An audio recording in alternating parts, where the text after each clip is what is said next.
est-ce que tu as eu un rapport avec un homme autrefois ou pas? C'est tout, je veux rien savoir d'autre. Elle lui a dit, moi, j'ai jamais dit bonjour à un homme étranger. Jamais. Je me suis toujours préservé. Cet homme-là, ce jeune-là, qu'Allah subhanahu wa ta'ala le protège, c'est un jeune, franchement, mashallah, il a une bonne relation avec Dieu. Et Allah, justement, l'a récompensé par ça. Ce jeune, il me dit, Wallahi al-azim, il me dit, je te jure, mon frère, que cette nuit-là, j'ai dormi, et j'ai vu en rêve, écoutez bien ce que je vous dis, hein, j'ai vu en rêve que j'étais en train de chatter sur MSN, et qu'il y a des hommes qui m'ont dit, tu connais cette fille, toi? Mais c'est une fille mauvaise. Alors je dis, mais comment ça mauvaise? Mais bien sûr que c'est une fille mauvaise. Tiens, garde mon contact et on va en discuter ensemble. Il s'est réveillé le matin avec le nom de 2 pseudos d'MSN dans sa tête. Le nom de 2 pseudos de MSN dans sa tête. Wallahi, c'est une histoire vraie. Il les a rentrés dans ses MSN, en contact, et il n'a pas parlé de la fille au début. Et la fille, elle venait de Belgique, et lui de Paris 19e. Vous imaginez un petit peu? Tôt ou tard, Allah montre la vérité aux gens. Tôt ou tard, ce voile sera démasqué. Et il commence à parler avec eux sur MSN, et ils deviennent potes. Après, il leur dit, vous connaissez pas une fille qui s'appellerait comme ça, qui habite dans telle ville en Belgique? Quoi?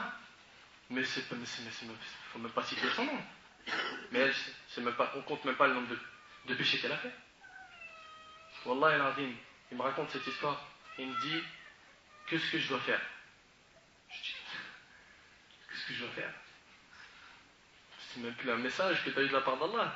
C'est tout. Subhanallah. Et je suis en train de le dire à tous mes frères et sœurs qui fuient, qui mentent, qui se déguisent, qui rajoutent des belles paroles pour montrer qu'ils sont telle et telle personnalité. Sachez qu'Allah va vous démasquer tôt ou tard. Soyez sincères, prenez le chemin droit dès le début. Le chemin du mariage, il est très clair, il est simple, il est facile. Et bi'idhnillah, si Allah nous facilite, on fera une série sur le mariage, bi'idhnillah. On expliquera aux frères et sœurs comment faire pour se marier, car des gens pensent que c'est dans un voyage comme le nôtre, par exemple, qu'on a fait en Andalousie, où elles vont trouver leur mari, ou c'est sur un MSN, ou c'est sur Internet, ou autre. C'est pas comme ça. Mes frères et sœurs, combien de fois on a lu sur Internet et écouté à la télé des gens qui insultent Allah, son livre et son prophète? Combien de cœurs ont été touchés par ce fait? C'est Allah et son prophète qui méritent le plus d'être aimés. C'est son livre qui mérite le plus d'être aimé. Mes frères et sœurs, avez-vous déjà fait ce que je vais vous dire maintenant? Écoutez bien. Chacun de nous va se diriger vers la salle de bain vers 6 h du matin. Il va faire ses ablutions et il se dirige vers sa chambre afin de se préparer à la prière et faire quelques prières surrogatoires. Là, 6 h du matin, c'était à l'époque où le Fajr, il était tard. Moi, je parle d'avant le Fajr. Donc là, maintenant, ça serait plutôt 4 heures. Qu'y a-t-il de mieux au monde que de parler à Allah en direct, de lui avouer tous nos péchés, et de lui demander pardon, et de rester seul avec lui? On connaît tous l'histoire de Yusuf alayhi salam. C'était un jeune qui avait reçu la moitié de la beauté qu'Allah a mis au monde. Vous imaginez, la moitié de la beauté, Allah il a donné au prophète Yusuf alayhi salam. C'est-à-dire que prends le plus beau gosse des beaux gosses, là, le mannequin des mannequins, je sais pas quoi, le top modèle des hommes, il ne vaut même pas 1 sur 1000 de la beauté de Yusuf alayhi salam. Lorsque la femme du roi d'Égypte tomba amoureuse de lui et qu'elle le provoqua en essayant de le rapprocher d'elle, et elle était très très belle, jusqu'au point où tout le monde parlait d'elle.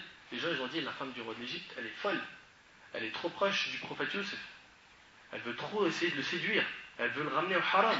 Mais pourquoi? Parce qu'il était très très beau et elle aussi très très belle. Allah tabaraka wa ta'ala dit à son sujet dans Surat Yusuf, Surat 12, verset 23, وَرَاوَدَتْهُ الَّتِي هُوَ فِي بَيْتِهَا عَنْ نَفْسِهِ وَغَلَّقَتِ الْأَبْوَابَ وَقَالَتْ هَيْتَ لَكَ قَالَ مَعَاذَ اللَّهِ إِنَّهُ رَبِّي أَحْسَنَ مَثْوَايَ إِنَّهُ لَا يُفْلِحُ الظَّالِمُونَ. Or, celle qu'il avait reçue dans sa maison essaya de le séduire plusieurs fois, des regards, lui cherchait par son côté droit, à gauche, devant, derrière, elle essayait de le séduire.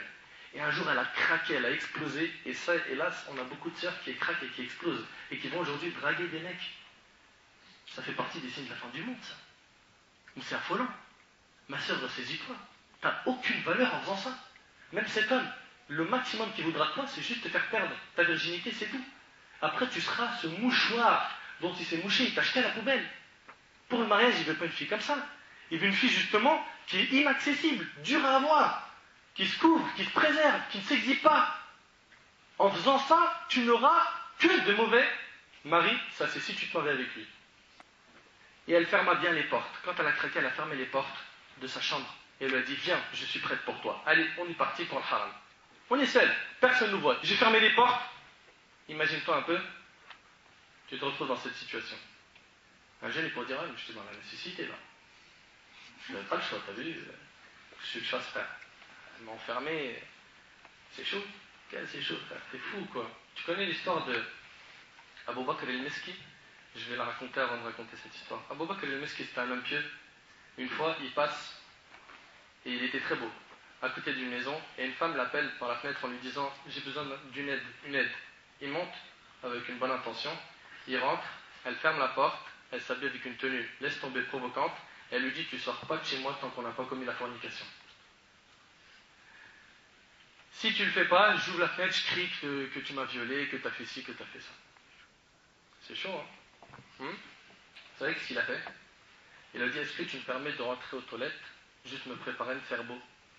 Il dit bien sûr. Il est rentré aux toilettes, il est ressorti avec des excréments sur son visage et sur son corps. Il les a pris, il a essuyé son corps et son visage, il lui dit maintenant je suis beau, viens. Viens. Elle a dit mais il est fou, ouvre la porte, sors. Et il est sorti et les gens se sont moqués de lui. La nuit, il a entendu une voix lui dire tu as mis cette mauvaise odeur par crainte d'Allah, Allah te l'échange à partir d'aujourd'hui par un parfum bon comme le musc. Et là où il marchait, il sentait le parfum sans se parfumer. T'as bien en retour ce qu'il a eu? Yusuf alayhi salam, qu'est-ce qu'il a dit quand elle lui a dit viens, je suis prête pour toi? Il dit qu'Allah me protège. Ma'az Allah, qu'Allah me protège. C'est mon maître qui m'a accordé un bon asile. Vraiment, les injustes ne réussissent pas. Elle invita les femmes autour d'elle, les femmes de grand statut, les riches, à manger, parce que les femmes ne comprenaient pas pourquoi elle était devenue folle de Yusuf.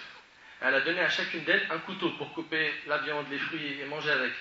Puis pendant ce temps-là, qu'elles étaient en train de couper la nourriture, ces belles femmes de grand statut elles aussi, elle a demandé à Yusuf d'entrer dans la salle.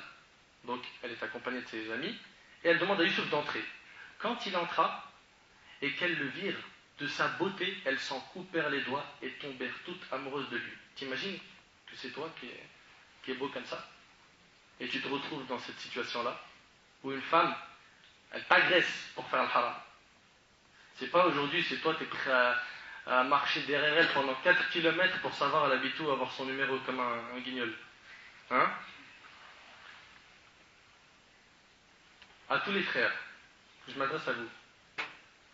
C'est bien les femmes, sortir avec une fille, c'est bien, ça te tranquillise, c'est pépère. Mais la fin, c'est quoi? Yusuf, alayhi salam, quand la femme du roi a tout fait pour faire le haram, jusqu'au point où elle a fermé les portes du palais, etc., qu'est-ce qu'il lui a dit? Il lui a répondu, quand elle lui a dit qalat hayta lak, viens, je suis prête pour toi, il lui a dit quoi? La réponse, elle est dans le Coran. Qala rabbi as-sijnu ahabbu ilayya mimma yad'unani ilayhi. Il dit, ô mon Seigneur, la prison est préférable à ce à quoi elle m'invite. Il a préféré la prison à la fornication. C'est incroyable, wallahi. Ça, c'est l'amour des prophètes et des gens pieux. Subhanallah. Quand on fait une comparaison entre l'amour des pieux et le nôtre, on s'aperçoit qu'il y a des gens parmi nous qui aiment les choses qu'Allah déteste. Parmi nous, il y a des gens qui aiment ce qu'Allah déteste. Tu fumes, pourquoi? C'est makruh. Makruh de qui? D'Allah. Là, on prend le raisonnement de c'est makruh, détesté. C'est détesté par Allah et toi tu l'aimes. Aujourd'hui, les gens aiment ce qu'Allah déteste. Or, tu devrais aimer ce qu'Allah aime, même si c'est la prison que tu auras. La deuxième histoire. La première, c'était celle de Samira. C'est l'histoire de Yasser qui se trouvait dans un des hôpitaux, sur un lit blanc, isolé dans une chambre seule.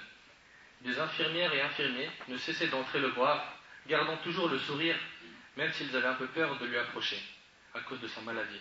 Sa maladie a anéanti toutes ses forces. Son visage blanc est devenu sombre. Sa main, qui était si forte, ne parvenait même plus à porter un verre d'eau. Alors qu'il était dans cet état, un homme pieux s'approcha de lui et lui sourit. Yasser lui sourit également, puis cet homme lui dit « C'est une occasion de te purifier de tes péchés. Oh Yasser, patiente et demande la récompense auprès d'Allah. Ceci est le destin d'Allah. Profites-en pour te repentir auprès de lui. Yasser le regarda d'un regard voulant dire beaucoup de choses. Il ferma ensuite les yeux puis se mit à pleurer. Avec beaucoup d'espoir, il regarda cet homme et lui dit: Ô Cheikh, j'étais un jeune très beau, plein de force et d'énergie. Quand soudain je suis devenu accro à Internet, il n'y avait pas un site où il y avait la notion de SEX sans que je le connaisse. Pas une photo de femme sans que je ne l'ai regardée. J'ai pris le bateau du haram. Je profitais du fait qu'Allah cachait mes fautes, mes défauts auprès des gens. Je voyageais d'un pays à